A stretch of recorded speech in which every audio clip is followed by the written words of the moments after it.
Good afternoon, and welcome to this session as part of Furniture Talks. I'm joined today by Frankie Russell, who is the founder and creative director and CEO of, lots of titles there, of Jolie.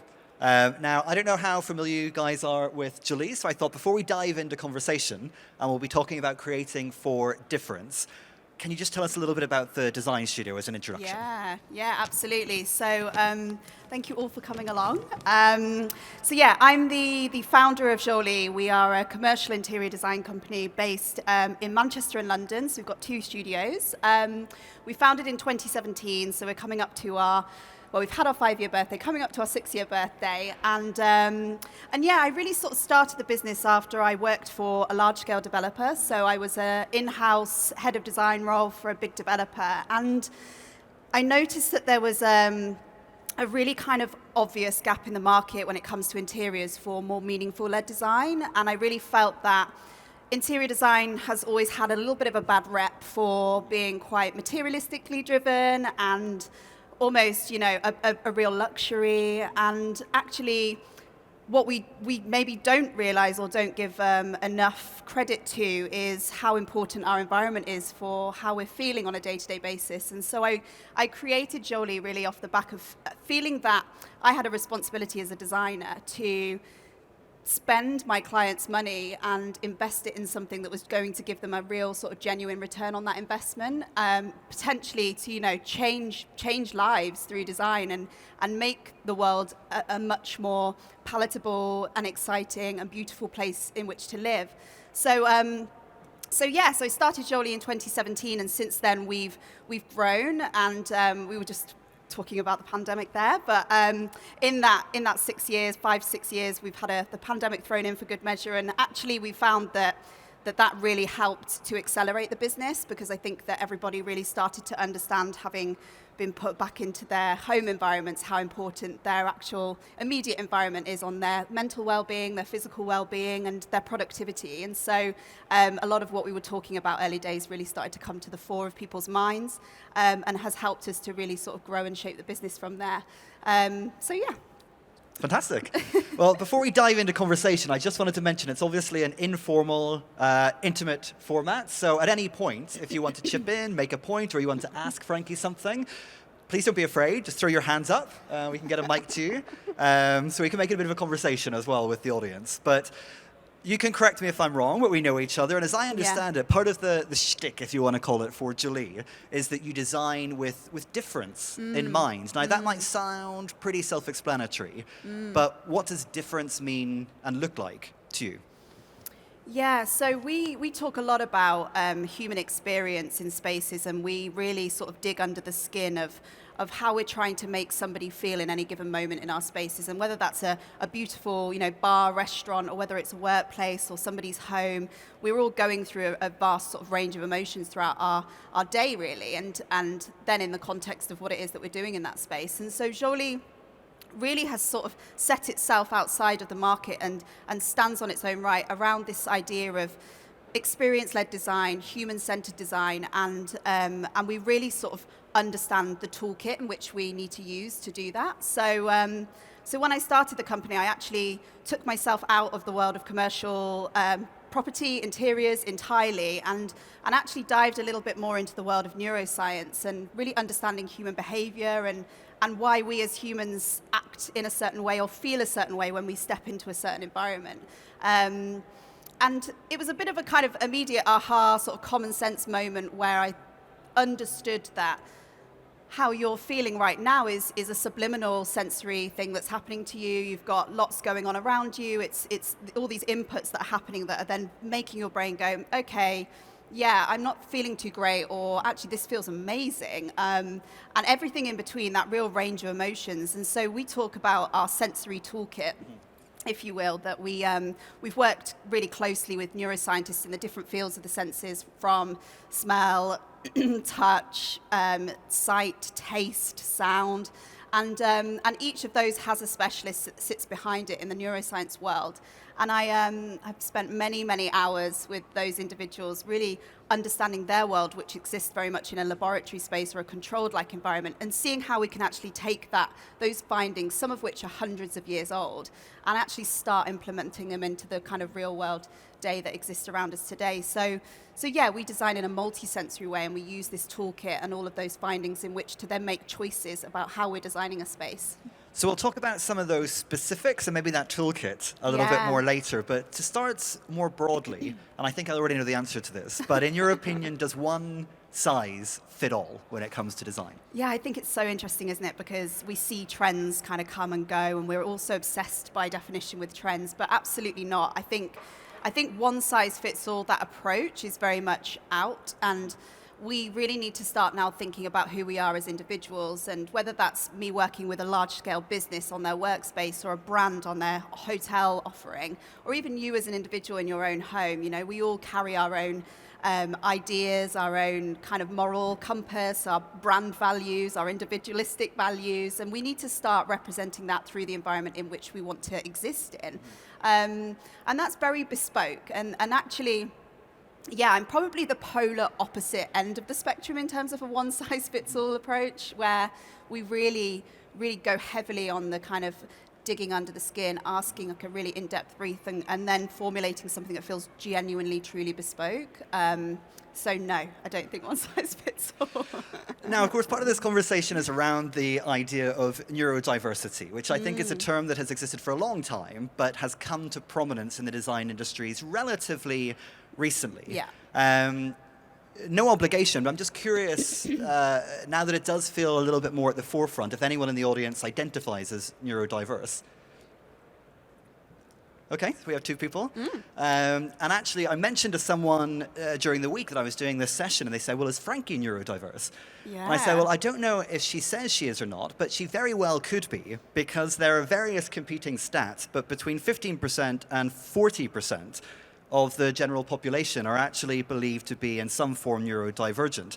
Now, to put that in some context, that essentially means that the brain functions, learns, and processes information differently. In more specific cases, it might mean a diagnosis of something like ADHD, dyslexia, or dyspraxia, and of course, there's a whole spectrum then within that. Yeah. Are we considering that enough in terms of how we conceive of and design spaces? Yeah. Well, to come back to your original point, no, I haven't formally had a diagnosis as such in terms of me being neurodiverse, but I think what I have come to learn over the years of sort of understanding this a little bit more, you know, I'm definitely never have claimed to be an expert in this field in terms of, you know, that isn't my day-to-day job, but I do think it's really important that we understand this a little bit more, as we all have the ability in our own individual worlds, sectors, you know, markets that we operate in to consider this and understand it a little bit more thoroughly, along with lots of other things that are going on in society. However, having said that, I'm sure I probably sit on that spectrum somewhere, and I've never sort of actively gone out and sought any sort of diagnosis, because I've never really personally felt that I needed to.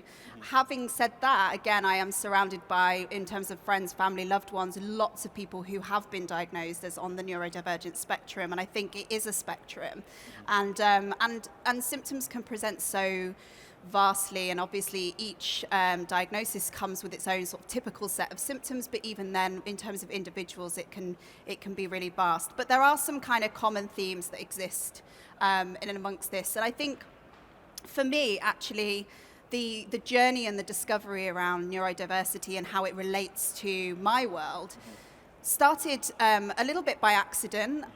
One of the reasons that I actually started Jolie, aside from understanding that gap in the market, is that I was witnessing through my own mother, who had actually suffered a number of strokes, unfortunately, very early on in her life, her rehabilitating and then re-entering back into society. And there was some really pivotal moments while I was still studying, to be honest, in my degree, when I was studying architecture, where I was noticing her adverse reaction to the environments that she was in. You know, we were walking through shopping centres, and for her it's almost like going into them again for the first time ever.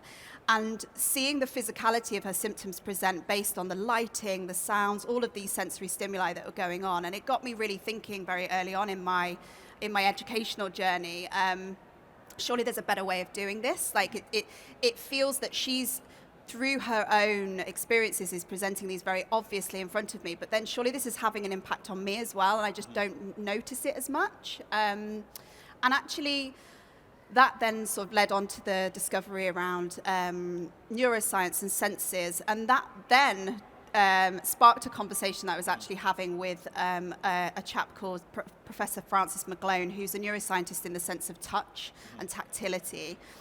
He's done a lot of work with pharmaceutical companies in terms of how you experience beauty products, and a large part of that experience as a user is around the sense of touch, and then we obviously talk about fragrance. That's what makes you decipher whether you like a product or not, and I find that fascinating anyway in terms of a marketing piece, but he mentioned through his years and years of research that there was a huge gap of understanding in terms of neurodiversity, and he spoke to me very early on about how there's this large portion of the population who are currently underserviced and aren't addressed, that sit on that spectrum, and actually touch being one of the 5 human senses is so crucial in terms of development and support through those different symptoms. And so that was the first time it was kind of ever presented to me, and obviously led me on to then do more and more research. I just think it's so important that if, as we see in the statistics, there could be potentially 45% of our population who sit on the neurodivergent spectrum, that we're not addressing interiors or environments or spaces or architecture to accommodate those individuals, but also everybody else who's also affected from sensory input. And I think it's really starting to change now, which is exciting. And we can all agree that we want to create spaces that feel inclusive, but to look at the other end, why is it a problem for you if people are left out or left behind? Why is that a problem in design? Yeah, I think it's the most obvious and very sort of high-level problem is, especially in commercial interiors, if you leave a large portion of the population out, then it doesn't make business sense to do so. People are going to have adverse reactions to your design. They're not going to enjoy where they're sitting, where they're staying, how they're talking about it. And experience comes into everything, really. It comes into play in everything. It comes into play in every market.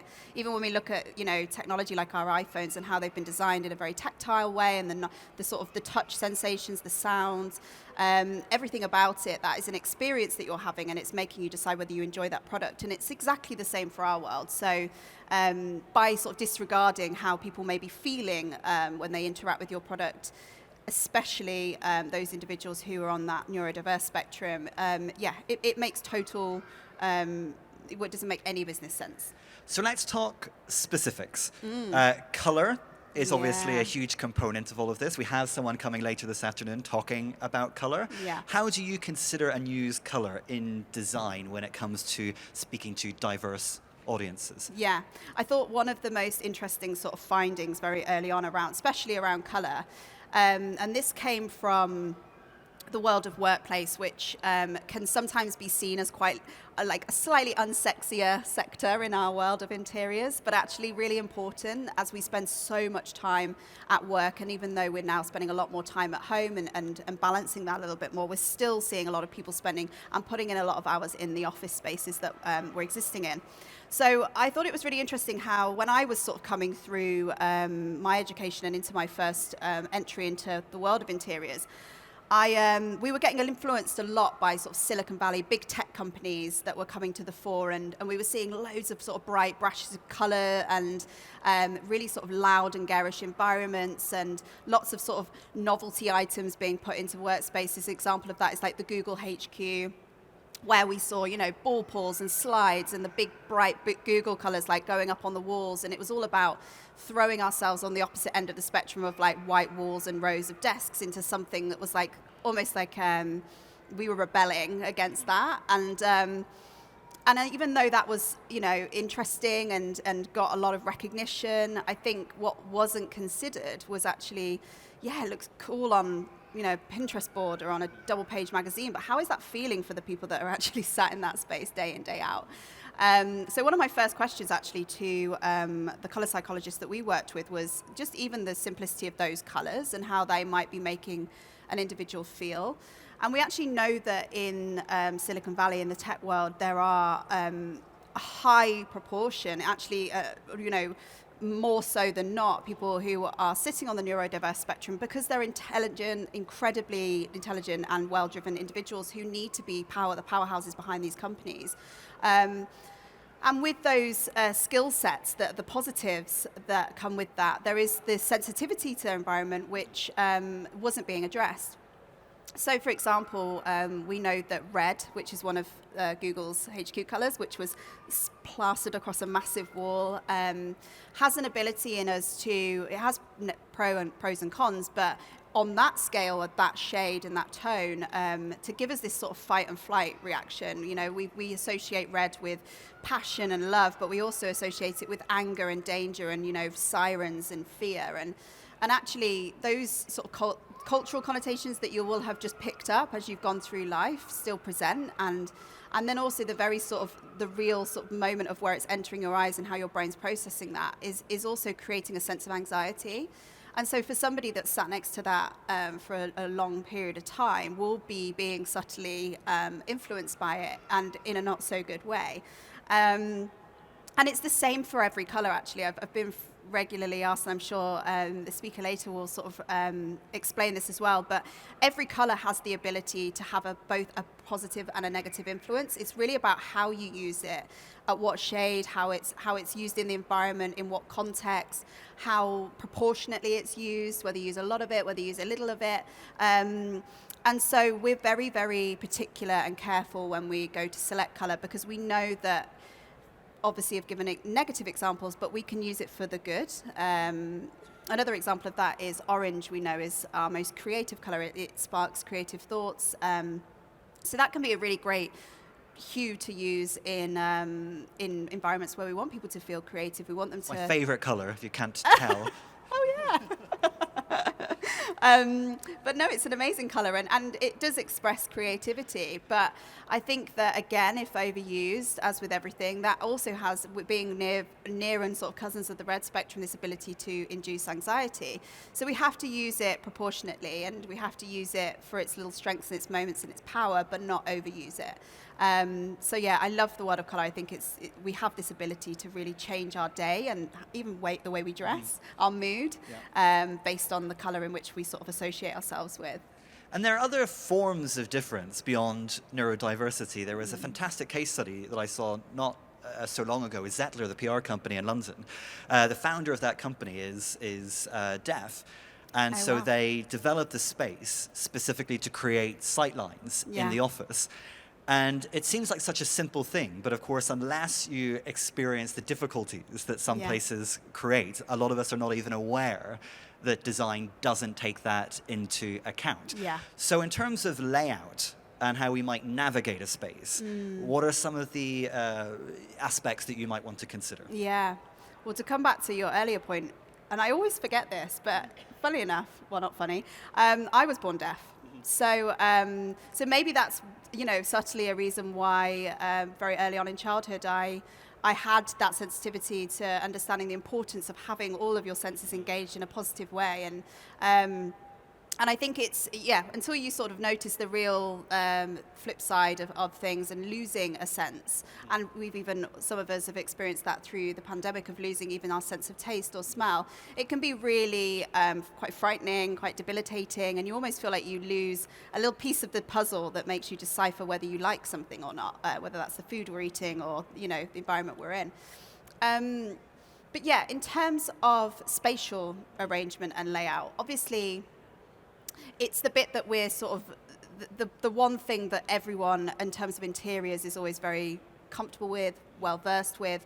But I get quite obsessed over spatial arrangements, seeing it as a bit of a jigsaw puzzle, not just for the fact that you're putting a table there, a chair there, whatever, but these are human beings that you have the ability to change the way in which they enjoy that space and the way they navigate it. And so we do a lot of sort of psychological analysis in terms of creating chance encounters where we know spaces we want people to communicate more or feel more confident, and so we'll shape a space to encourage two people to bump into each other more frequently, as opposed to a one-way system where everyone works in isolation, and in this society that we live in where it's all very isolated, and so you have an ability when you're looking at a spatial layout to really carefully think about that experience that you want to go through, and especially if you want people to see certain things, not take the shortcut, but see the full journey and experience something. And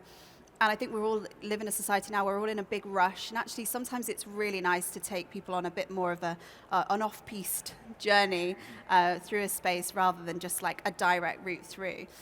So we think about it a lot with that. And also something that I think we do at Jolie, which is really different, and we tend to find this through working with our clients, is we, before we even start doing spatial arrangements, we do this method that we call sensory zoning. And I would definitely encourage anyone to try this if you're a designer yourself, or even if you're designing your own home, is to lay out your floor plan and actually, before even starting to place furniture or choose what sort of design you might do, is to actually highlight, almost in a really simple bubble, key areas and how you want to feel in those different zones. So we have, for example, an entrance space in a big hotel lobby, and we'll identify emotions with our clients. We'll extract that from them. We'll say, how do you want your client to feel, your user to feel as they enter into this space? And I do this even in my own home. How do I want to feel as I first walk in the front door? And for some, it's, I want them to feel really excited and really impressed and, overwhelmed. And for example, like the Tate, the gallery in the Tate is like a really good example of like this feeling of like overwhelming sort of higher power and excitement.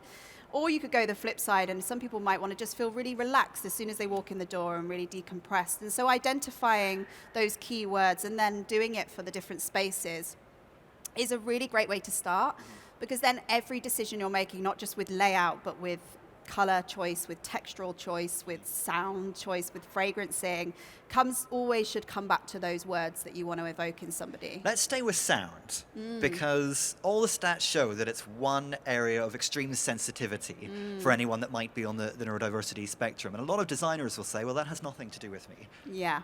Are they right? Yeah, no, they're not right.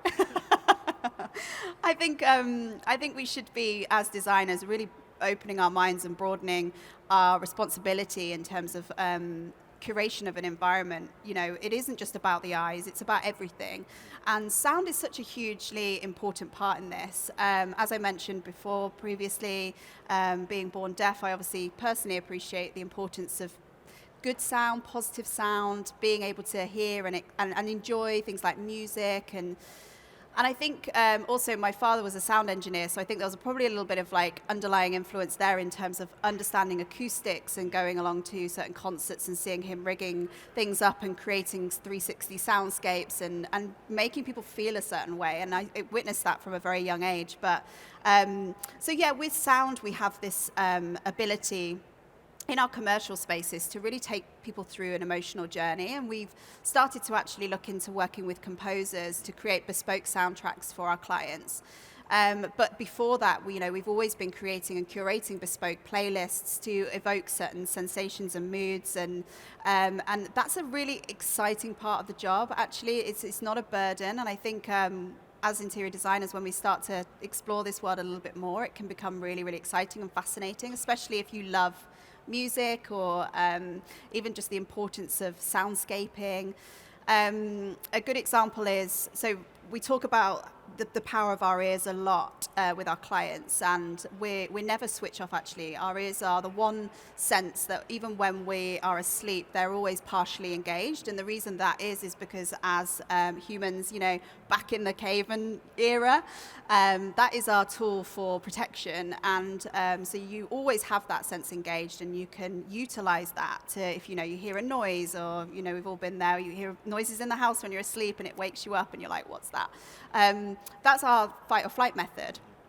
So we know that there are sort of certain sounds, for example, bird song, which come with positive connotations. When the birds are singing, all's well, and then when the bird stops singing, a storm might be coming, and that's why you tend to find that in a lot of sort of spa-like environments, they'll utilize things like bird song or running water, and these are all signs and symbols back from prehistoric era of the earth performing in a healthy way, and that makes us feel reassured.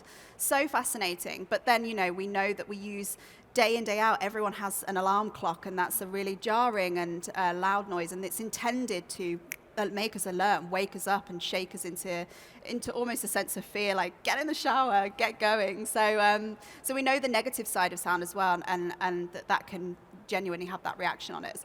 So we're very sort of careful with how we place sound in spaces, in terms of very practically where we place it to create a really beautiful environment, but then also the actual noises that we're inputting into an environment as well for the good.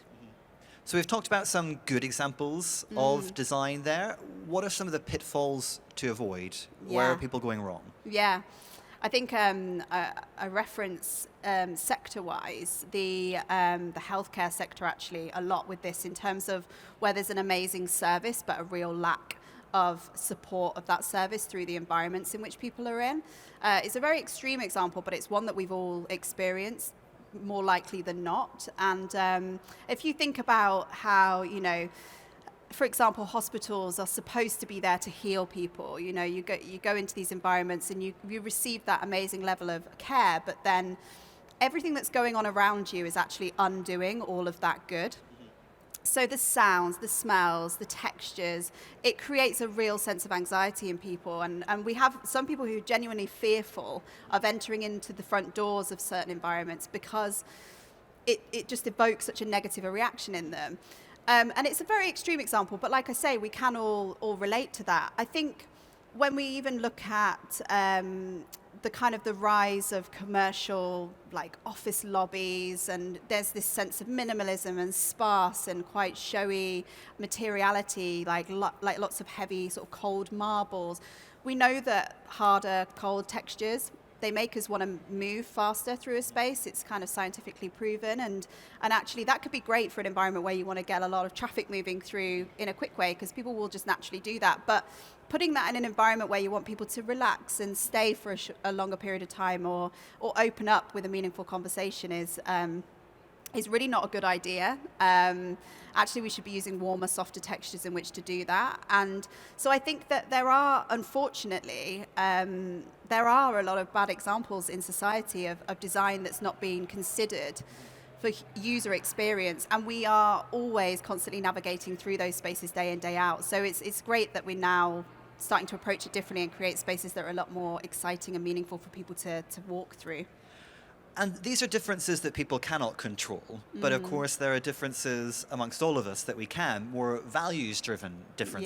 Yeah. How much do you consider things like that? Because one of the interesting things in design now is, of course, people are considering things like creating vegan pieces. Yeah. Is that something that you consider at all at Jolie? Yeah, we actually do this really interesting piece of work at the beginning of each of our projects, where we not only think about the environment and the space and the client and their brand identity and everything that they want to create, but we also think about what's happening in our generational cycles, what's happening in society. We really sort of broaden our minds to how we can actually tackle certain societal issues, and also identify and celebrate changes in movement that's happening in society through our design. And it sounds like the two are just so far removed from each other, but they're so not. I think that we are seeing certain societal changes coming through, like the rise of veganism, where definitely I think it's important that we address these things, and we're seen to be taking note and taking stock. So our suppliers are starting to switch out real leathers for vegan leathers, and we know that tactility-wise there's a benefit to things like leather. Weirdly, it's the closest thing to human skin, which sounds awful. But it's shown that, leather has this ability to make us feel touched, comforted. And that's why the leather club chair has been so successful through so many generations and through histories, because it gives us this real sense of stability and comfort. And it's really weird when you actually think about that sensation of you sort of sitting against leather and feeling that sense of human touch, which is so important and is actually massively lacking in society today. So yeah, I think that we really love to kind of understand different political shifts and representation, identification is a big part of that. We talk a lot about sustainability, and I think that sustainability now is a word that's on at the front of everyone's mind, and a lot of brands are sort of talking about it a lot.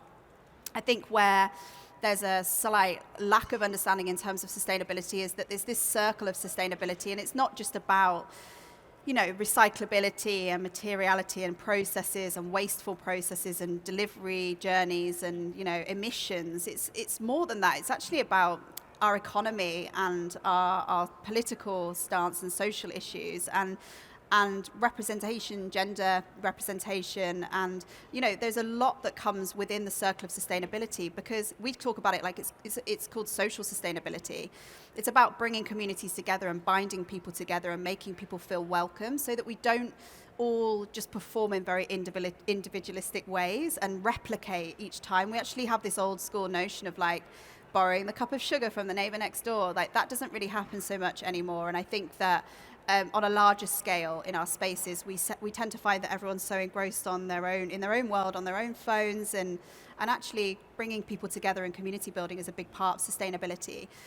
So we do a lot of research into generational divides, designing for everyone, representing people in spaces, and it's really exciting to actually, when you then do come to design, to know that you're not just designing for a trend or for somebody's personal taste. You've got so much more meaning behind it, which is amazing. Well, we're nearly out of time, so before we throw to the audience and see if there's any questions, if you had a couple of top takeaways from this session, what do you want people to leave with, if they can only leave with a message or two? Yeah, I think it's I think top takeaways are really to kind of consider who it is that you're designing for, whether it's yourself in your own home, or whether it's for your client, or whether it's for 1,000 people who are the end user that are actually going to be walking through a space. Do the research on who that person is, and don't be afraid to actually really sort of narrow down who that person is. And then, with inclusivity in mind, it's obviously really important that we always design for everyone, but sometimes that can become a little bit snowblinding. And so being unafraid to sort of personify who you are or who your end client is really important, so that person feels that they've got a place to go and they're represented in their environment. So that's one thing that I would definitely recommend. And then I think that sensory zoning approach is just like a really great tool to use to actually anchor and hang your hat on every decision you're making when it comes to design. So really identifying those key emotions that you want people to feel in a space, from excitement and letting your hair down and having a party, right through to pure relaxation and everything in between. I think it's really important to challenge yourself or challenge your client to actually extract those words from the beginning, and then come back to that every time, check in on that, and make sure that you're still creating that experience for people. Fantastic. Well, does anyone have any questions that they would like to ask Frankie? No? In which case, we do have one here. I'm going to bring the mic to you, actually, so that everyone can hear. I was going to ask if your clients find it difficult to talk about how they want people to feel in a space, and if they need coaching for that. Yeah, no, that's a really good question. Absolutely. So our clients, our main client base are large-scale developers. We are there almost to represent the end user. They are probably one or two people who hold the key and the pot of money to changing thousands of people's lives, and that, even as a notion, is pretty terrifying, that there's a couple of people who's signing off on so many people's experiences. So yes, the short answer to that is they absolutely it has been a challenge to get them to really sort of dig deep and understand stepping away from the commercials of something and stepping away from the money and just the pure sort of simplicity of what it is they're trying to create, and actually really putting themselves in the shoes of the end user.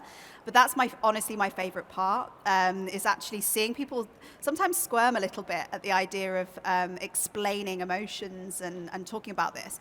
I think that as a society today, we're getting a lot more comfortable with talking about the way that we feel. And this isn't just even in the interior world, generally speaking. I think we're starting to open up about those conversations a lot more, and that helps.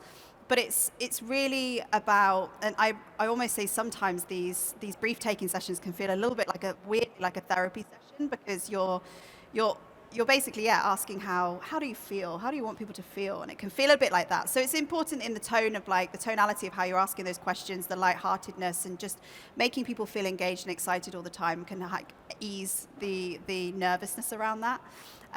But if you can get to the crux of it, and I actually find that most people really enjoy that session when they get into it.